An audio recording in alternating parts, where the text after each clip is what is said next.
Back again with Norman, and there was an incident in Brixton where Norman got his jaw broke, and a big can of gas got let off, didn't it?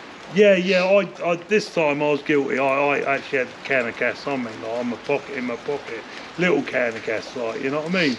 Because of death threats and everything, like. And I can remember I went to the toilet, come out of the toilet, and Ginger come in, Steve Aldroy. He's dead now. He's from Aylesbury. Aston Clinton he used to live. He was a good mate of mine, ginger-haired fella, like. And he did used to upset people, but I loved him to pieces. And I come out of the toilet, he walked past me, he fucking grabbed his bollocks, didn't he? Sprayed the gas, didn't it? Yeah. In the fucking, well, as I'm in the toilet, like, and it's gassed the whole toilet out, and everyone had to come running out of the toilet. He was in Brixton, he'd had a row from a little firm from Birmingham, like, they were like pirates, like, selling the swag and everything. And he went up there, and he got brave, and he'd had a tear up with them, like, and they ripped his chain off, his gold chain. So of course I've gone in there, like, swinging and punching and started throwing people about, and I used to scream and shout a lot, like. Of course your jaw's open, like, and I got caught in the jaw with something from the side. I didn't even see it coming, like, and broke it, like, and I went down on my knees, and I got back up, and I had the CS gas. I pulled that out and I sprayed it. Lucky enough, you know, it done a few of them, like, you know. They could have got me nicked. The old Bill were involved in everything. How many people were there in the fight? There was a load of them, like, you know. Ginger was in trouble, like, my mate, they ripped his chain off, and I was there. I was round with a load of them, like, but I just as normal, like, you get beaten. Did you carry on with your jaw broke? Yeah, but I was trying to shout, and the blood was cut. Hey! And I thought, fuck, what's going on here, like? And of course my jaw was like you had it. Yeah. Both sides of jaw was broke, like. So it drops, your jaw dropped. And they must have thought, fuck, he's fucking nuts here, right? And they're bashing you and kicking you. I never really felt that. I used to wonder why that was. I split up from my parents at an early age, me and my brother, 6 or 7, maybe 8 years of age. We got taken over to Spain, we lived with my grandmother. I couldn't speak Spanish, so I used to watch the TV, and she used to talk all the time about the Boer War. And she lived, East Ender she was, Whitechapel and all that. And the First World War and the Second World War, like, coming out the lines, and the bodies everywhere, and this, that and the other. So I got brought up, she got brought up by her grandparents, what were Jewish. But she never see her dad, because it was Gypsy George Cooper. It wasn't Gypsy Jack, there was a Gypsy Jack, but Gypsy George Cooper. He was an East Ender. Can someone get back to me, the family, Gypsy George Cooper from the East End, like Whitechapel around there? I'm sure the family's still about, like. He ended up having a few wives as well, like a few kids, like, and she was one of the kids, and she kept her name, like, but she was brought up by her grandmother. So you're talking the beginning of the 18th century or the end of the 17th century. So when she used to talk to me, she used to talk to me like, you know, like 100 years or 200 years, like when she was brought up by her. Yeah. And that used to go on, like, and she was very strict. She used to have a walking stick, snakeskin walking stick, and if we'd play up, like, she used to beat my brother with it, cursed, and I used to laugh because I could hear him screaming in the room, "Ah, no, Nan, no! Yes, Alfie Buckland, I'm getting you back." And she used to beat him up, and I used to laugh. But when she used to come in, she used to beat me senseless, and she was an old woman, like, but she had arms like coconuts. Her dad was a Gypsy George Cooper. So that was your nan? Yeah, that was my nan. Her dad was Gypsy George Cooper. Her grandparents were Bensons. They were Jewish.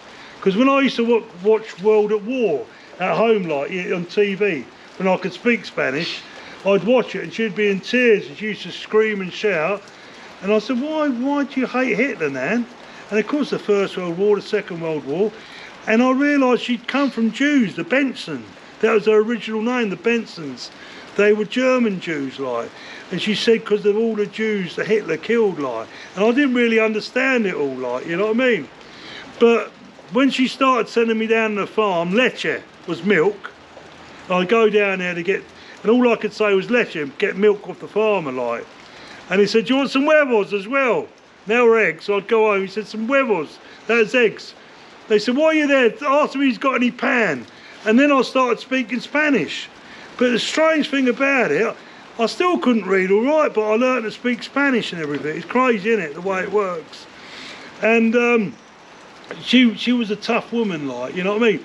And I used to say, I remember when he knocked me out once, he dropped me on the floor. Well, it was through a banana skin, I fell on the banana skin. Sparring, I'd never been on the floor before. And I got off the floor and I said to him, I want my mum. Yeah. Because I never had a mum. I never had a dad. You know what I mean? I was brought up by my grandmother. And if you get beaten or you get hurt, it weren't worth crying. You had no one to cry to. I think that's why I could take a beating. Yeah. You couldn't go, Mum, help, or Dad, help. Granny, she'd fucking beat you with a stick, like she'd lived through fucking the Boer War, the First World War, the Second. She was a hardy and very, very tough. And amongst her children, there's no cuddles or kisses or anything. Oh, I love you, Daddy, or I love you, Mummy. There's none of that, like, it was just a sheer tough. And, you know, the kids never knew we come from travellers. Yeah. And she never knew we come from Jews. She told me, because of what happened in the Second World War. Hitler was wiping the Jews and the Gypsies out. I mean, millions, hundreds of thousands, and the travellers as well. And she must have known, like, you know what I mean, that one day they'll hit England, like, so she had to lose the Jew and the Gypsy. We had to lose that, like, you know what I mean? Because they're always persecuted, like the Jews. Yeah. And the travellers had it hard as well, like, they was always persecuted. Like. So she used to try and keep that, but look at me, I can't take it. I'm a bit stingy as well, like, I am a stingy person. No, you're not. Oh, I think that's where I get it from, like. And Buller, when he plays like the Traveller, and I love it, like, I can see myself, like, you know what I mean, when I used to be in prison and that, like, I always used to go up there, all right boys, all right, you want some, hey, you want some? And it was just like Buller, especially when he puts that stocking over it. Big fat gypsy gangster, you've got to watch it, mate, please. That is me, that is me. But in the film, he's got a great big heart as well, like, and you can see the lovable side of him, like, you know. I was the governor, but I never really wanted to hurt anyone. It was just a way of supplying, it's a way of earning money, like, it was my living. I regret hurting people. I'm sorry to everyone I was rude to, everyone I hurt. I didn't like debt collecting because sometimes they had nothing to give me, like, I stopped debt collecting. As for banging people out, the first time I'd done it, I had to go out to London with a bloke called Dean Garrity, who told me what train to get onto, where the fella was. And he was walking down the road with a pint of milk and a paper under his arm, and I'd run up and chinned him. He's a scaffold, a big fella as well. But I felt terrible when people were walking over him in London, like, and that. And he was on the floor, the milk was smashed, the paper was everywhere, like. And I helped him up, like. I said, this is from half a day. We used to call the bloke Vic, the Vic pub in Aylesbury. I used to work with a bloke there called Aidy Brooks, like. Aidy's a lovely fella, you probably heard of him anyway. He's an Arthur Daly, we used to call this bloke Arthur Daly. He sent me up there and I felt terrible. I said, look mate, we can do this one way or the other. I picked him up, like, he said, what's that? He's dizzy. I said, look, rather I tell them I'll come up there and give you a bloody good hiding, like, and you shit yourself and cried, like you are anyway, or I go back there, like, and say, like, you know what I mean, I just slapped you and you got up and I let you go. I said, if I tell him I'll let you go, then someone else will come up there and give you a hiding, like, you know what I mean? And he said, all right, mate. And I didn't like that. It wasn't me punching people for no reason. They got families and wife and children. So a lot of the things I'd done, I didn't like. And when I was the governor, I wasn't really, I left the demon behind in a prison cell, like. So when I was out there fighting up London, like, and I enjoyed it. It was fun, like, you know what I mean, Caesar's Palace and everything, and the gypsy camps. I enjoyed it, like, but the beast had gone out of me, like.